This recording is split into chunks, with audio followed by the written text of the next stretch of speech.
मेरी भाषा हिंदी भाषा परिवार में आप सभी प्यारे विद्यार्थियों का एक बार फिर से स्वागत है।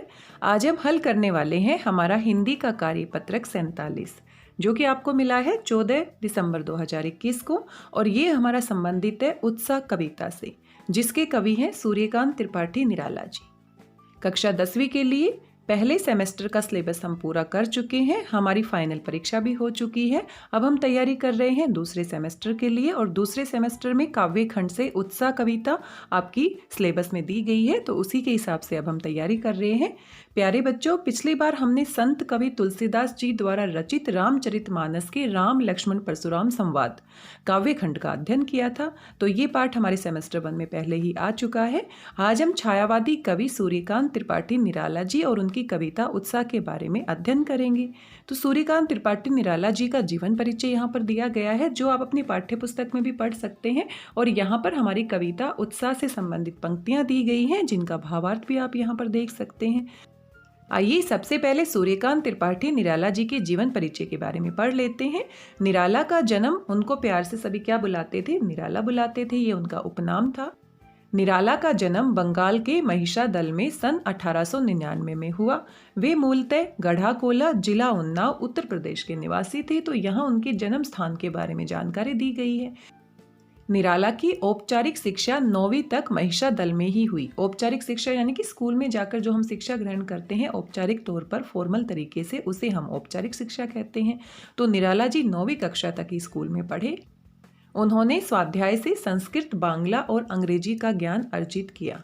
स्कूल छोड़ने के बाद उन्होंने खुद ही अपने अध्ययन को आगे बढ़ाया और संस्कृत और बांग्ला और अंग्रेजी के ज्ञान को उन्होंने इकट्ठा किया। वे संगीत और दर्शन शास्त्र के भी गहरे अध्येता थे, जानकार थे। रामकृष्ण परमहंस और विवेकानंद की विचारधारा से उन पर विशेष प्रभाव पड़ा था, वे उनसे प्रभावित थे, और आप अच्छे से जानते हैं रामकृष्ण परमहंस के शिष्य कौन थे? विवेकानंद। निराला का पारिवारिक जीवन दुखों और संघर्षों से भरा हुआ था। आत्मीय जनों के असामयिक निधन ने उन्हें भीतर तक तोड़ दिया था।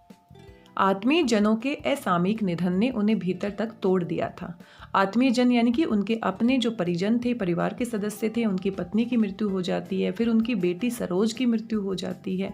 सरोज स्मृति नामक कविता भी उन्होंने अपने बेटी के शोक में, दुख में उन्होंने लिखी है। बड़ी ही अच्छी कविता है, और जिसको हिंदी साहित्य जगत में सर्वश्रेष्ठ माना जाता है, सर्वश्रेष्ठ शोक गीत का दर्जा मिला है। आप इसे पढ़ सकते हैं। साहित्यिक मोर्चे पर भी उन्होंने अनवरत होता है बिना रुके, संघर्ष किया। साहित्यिक मोर्चे पर भी उन्होंने अनवरत संघर्ष किया। साहित्य जगत में भी उनको अपनी पहचान बनाने के लिए बहुत संघर्ष करना पड़ा। सन 1961 में उनका देहांत हो गया। तो उनके जीवन से जुड़ी कुछ महत्वपूर्ण बातें आपने यहाँ पर पढ़ी। उनकी प्रमुख काव्य रचनाएं हैं अनामिका, ये उनकी रचनाओं के नाम है, कविताओं के संग्रह के नाम है परिमल, गीतिका, कुकुरमुत्ता और नए पत्ते, जो कि काफ़ी प्रसिद्ध हैं, इनको आप पढ़ सकते हैं। उपन्यास, कहानी, आलोचना और निबंध लेखन में भी उनकी ख्याति अविस्मरणीय है। कविता के साथ साथ निराला जी ने उपन्यास लिखे हैं, कहानियाँ लिखी हैं, आलोचना और निबंध भी लिखे हैं। निराला रत्नावली के 8 खंडों में उनका संपूर्ण साहित्य प्रकाशित है। निराला रत्नावली के 8 खंड हैं, जिसमें उनकी पूरी साहित्यिक रचनाएं सम्मिलित हैं। निराला विस्तृत सरोकारों के कवि हैं। विद्रोह, क्रांति, प्रेम की तरलता और प्रकृति का विराट और उदात्त चित्र उनकी रचनाओं में उपस्थित हैं। तो उनका जो क्षेत्र है, लेखन क्षेत्र है, बहुत विस्तृत है। वो सिर्फ काव्य ही नहीं लिखते, बल्कि गद्य में भी उन्होंने बहुत अच्छी अच्छी रचनाएं लिखी हैं, और साथ में विद्रोह के भाव भी होते हैं, क्रांति के भाव भी होते हैं, प्रेम के भाव भी होते हैं उनकी रचनाओं में, और प्रकृति का विराट रूप भी उन्होंने अपनी रचनाओं के माध्यम से अपने श्रोताओं और पाठकों के सामने प्रस्तुत किया है। तो ये उनके जीवन से जुड़ी कुछ महत्वपूर्ण बातें हैं, क्योंकि जब हम कविता को पढ़ते हैं तो कवि भी उससे जुड़ जाता है। कवि का जो व्यक्तित्व होता है वो कविता की भावनाओं के साथ जुड़ा हुआ होता है, तो हमें उनके जीवन के बारे में भी पढ़ना चाहिए। और आपने यहाँ पर देखा, एक पंक्ति में लिखा गया है, उनका पूरा ही जीवन किसका जीवन रहा है? दुख और संघर्षों का। दुख और संघर्ष ही एक व्यक्ति के व्यक्तित्व को निखारते हैं। बड़े बड़े कवि, लेखक और महान व्यक्तियों के व्यक्तित्व से, उनके जीवन के संघर्ष से हम भी अपने जीवन में बहुत कुछ सीख सकते हैं। सोने को जितना तपाया जाता है आग में, उतना ही वो कुंदन बनकर निखर कर सामने आता है। जिस प्रकार आग में तपकर सोना कुंदन बनता है, वैसे ही विपरीत परिस्थितियों में संघर्ष की भट्टी में तपकर एक व्यक्ति का चरित्र निखर कर सामने आता है। तो ऐसा ही हमारे जीवन में भी होता है। कभी कभी दुख हमारे सामने आते हैं तो हम विचलित हो जाते हैं, परेशान हो जाते हैं, लेकिन हम उन महान व्यक्तियों के जीवन की संघर्ष से बहुत कुछ सीख सकते हैं। आइए इन कविता की पंक्तियों को पढ़ लेते हैं, इनके भाव को समझ लेते हैं। कविता का नाम है उत्साह, और उत्साह नाम को पढ़ने के बाद ही आप समझ गए होंगे कि यहाँ कवि हम सभी के मन में उत्साह की भावना का संचार करना चाहता है। क्रांति लाने के लिए, समाज में बदलाव लाने के लिए, पुरानी जो रूढ़िवादी सोच है उसमें परिवर्तन लाने के लिए क्रांति की आवश्यकता होती है। जब बादल के माध्यम से यहाँ पर क्रांति का आह्वान किया गया है। निराला जी बादलों के माध्यम से क्रांति का आह्वान करते हैं कि जब बादल रिमझिम रिमझिम बरसते हैं, बहुत ही धीमे धीमे बरसते हैं, तो कोई बदलाव नहीं लाया जा सकता। लेकिन जब बहुत ही तेज से गर्जना करते हैं और बहुत तेज से बारिश लाते हैं, तूफान लाते हैं, तभी कोई परिवर्तन हो सकता है। यदि हम समाज से बुराइयों को, रूढ़ियों को दूर करना चाहते हैं तो हमें क्रांति की आवश्यकता होती है, और क्रांति के लिए हमारे मन में उत्साह होना चाहिए। कवि कहते हैं, बादल गरजो, घेर घेर घोर गगन धाराधर ओ, ललित ललित काले घुंघराले, बाल कल्पना के से पाले, विद्युत छवि उर्मे कवि नवजीवन वाले, वज्र छिपा नूतन कविता फिर भर दो, बादल गरजो। तो यहाँ बादल को गरजने के लिए कहा जा रहा है, सिर्फ बरसने के लिए नहीं कहा जा रहा। बादल बहुत तेज से गरज गरज कर जब बहुत तेज से बारिश करते हैं, तभी हम बदलाव के लिए कल्पना कर सकते हैं। निराला जी बादलों से सिर्फ बरसने की बात नहीं करते, बरसने के लिए आह्वान नहीं करते, बल्कि गरजने के लिए आह्वान करते हैं। घेर घेर घोर गगन, गगन यानी आसमान को चारों तरफ से घेर घेर कर जब आसमान में काले काले बादल छा जाते हैं तो पूरा आसमान बिल्कुल घोर यानी कि भयंकर लगने लगता है। धाराधर ओ, तो धाराधर यहाँ पर पर्यायवाची शब्द है, किसका? बादल का। तो कवि निराला जी कहते हैं, धाराधर ओ, हे बादल, घेर घेर कर आसमान को चारों तरफ से घेर घेर कर, बादल गरजो, गरज गरज कर, ललित ललित काले घुंघराले, बाल कल्पना के से पाले। ललित ललित, ललित क्या होता है? सुंदर सुंदर, काले रंग के, घुंघराले, बाल कल्पना के से पाले। तो यहाँ पर बादल जो उमड़ घुमड़ कर आसमान में छा जाते हैं, काले काले बादल जब एक दूसरे के ऊपर उमड़ते घुमड़ते हैं, गरजते हैं, तो वो ऐसे लगते हैं जैसे किसी बच्चे के काले घुंघराले बाल हैं। तो यहाँ पर बादलों के काले रंग की तुलना किसी बच्चे के घुंघराले बालों से करती है। विद्युत छवि उर्मे कवि नवजीवन वाले, विद्युत होती है बिजली, विद्युत छवि उर्मे कवि नवजीवन वाले। आगे निराला जी कहते हैं, विद्युत छवि, विद्युत होती है बिजली, छवि होती है आभा, चमक, और यानी कि हृदय में, और बादलों के हृदय में, बादलों के अंदर क्या छिपी होती है? बिजली की आभा छिपी होती है, बिजली की चमक छिपी हुई होती है। जब बादल बहुत तेज तेज से गर्जना करते हैं और काले काले बादल आसमान में छा जाते हैं, तो उनके बीच बीच में बिजली की जो चमक होती है, बिजली चमकती है, कवि नवजीवन वाले। और यहाँ पर कवि कहते हैं कि जैसे बादल होते हैं, वैसे ही जो कवि की रचनाएं होती हैं वो नव जीवन देने वाली होती हैं। कवि नवजीवन वाले, नवजीवन यानी कि नया जीवन देने वाले। तो यहाँ पर बादल भी नया जीवन देते हैं बारिश के माध्यम से हम सभी को, पेड़ पौधों को, मनुष्यों को, जीव जंतुओं को।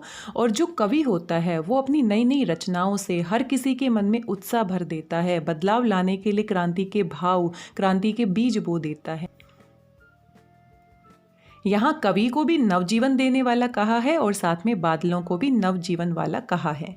वज्र छिपा नूतन कविता फिर भर दो। वज्र, वज्र आप सभी जानते हैं बहुत ही कठोर होता है, तो वज्र छिपा हुआ है, नूतन यानी कि नई, कविता यानी कि कविता फिर भर दो। तो बादल और कवि दोनों से यह आह्वान किया गया है कि बादल तो बारिश के माध्यम से उनके अंदर वज्र छिपा हुआ है, उनके अंदर बिजली की चमक छिपी हुई है जो बदलाव लाने के लिए तैयार हैं। और वैसे ही कवि की जो कविताएं होती हैं, कवि जो होता है वो जो काल्पनिक कविताओं के माध्यम से लोगों के मन में जो उत्साह का संचार करता है, उस उत्साह के संचार होने से व्यक्ति किसी भी बदलाव के लिए तैयार हो जाता है। कभी कभी हमारा मन उदास होता है, हम मायूस हो जाते हैं, हम कुछ भी नहीं करना चाहते, लेकिन किसी कवि की कविता को पढ़ने के बाद, उसके विचारों को जानने के बाद हमारे मन में उत्साह भर जाता है। तो यहाँ बादल से भी आह्वान किया गया है और साथ साथ कवि नई रचनाओं के माध्यम से भी जीवन में क्या लाता है? बदलाव लाता है और एक नव जीवन प्रदान करता है समाज को। वज्र छिपा नूतन कविता फिर भर दो। बादल गरजो, हे बादल गरजो, तुम्हें सिर्फ बरसना नहीं है, रिमझिम रिमझिम नहीं बरसना है, बल्कि तुम्हें गरज गरज कर, बिजली जिस तरह से कौंधती है उस तरीके से तुमने बहुत तेज बारिश करनी है। निराला जी कविता में बादलों के माध्यम से समाज में परिवर्तन लाना चाहते हैं। समाज से शोषण के खिलाफ बादलों के रूप में उन्होंने आह्वान किया है, क्रांति का आह्वान किया है। आइए साथ में इसके भावार्थ को पढ़ लेते हैं। यहाँ पर क्या दिया गया है। वास्तव में कवि समाज से शोषण के खिलाफ बादलों के रूप में आह्वान करते हुए कह रहा है। आह्वान करना यानी कि बुलाना, क्रांति के लिए आह्वान करना, कि चारों तरफ से घेर घेर कर भयंकर बरसो। सुंदर सुंदर काले काले आप बाल मन की कल्पना के समान हो। सुंदर सुंदर काले काले बच्चों के जो घुंघराले बाल होते हैं वैसे ही काले काले बादल होते हैं, और साथ में बाल मन की कल्पना, जैसे बच्चे अपने मन में अनेक प्रकार की कल्पनाएं करते हैं वैसे ही बादल भी बाल मन की कल्पना के समान होते हैं। आपके हृदय में बिजली की छवि छिपी हुई है। हृदय में यानी कि उर में, आपके हृदय में बिजली की जो आभा है, चमक है, छवि है, वो छिपी हुई है, और आप सबको नव जीवन देने वाले हो। हे बादल, आप नया जीवन का संचार करने वाले हो, इसलिए गरज गरज कर, घेर घेर कर भयंकर बरसो। आपके भीतर वज्र की शक्ति छिपी हुई है, इससे प्रहार करो। हे बादल, गरजो और इस समाज में नए जीवन का संचार करो। जो पुरानी रीति रिवाज हैं, परंपराएं हैं, जो रूढ़ियां हैं, जो अंधविश्वास हैं, उनको दूर करो और एक नए जीवन का संचार करो।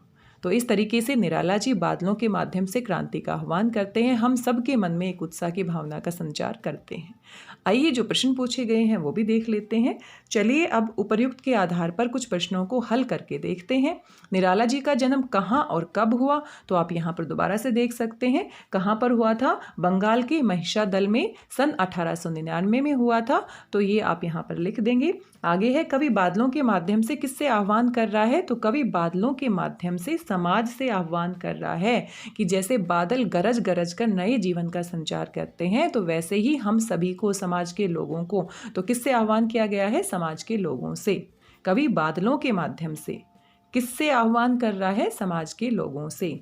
बादलों के हृदय में क्या छिपा हुआ है, बादलों के हृदय में विद्युत छवि, बिजली की चमक छिपी हुई है।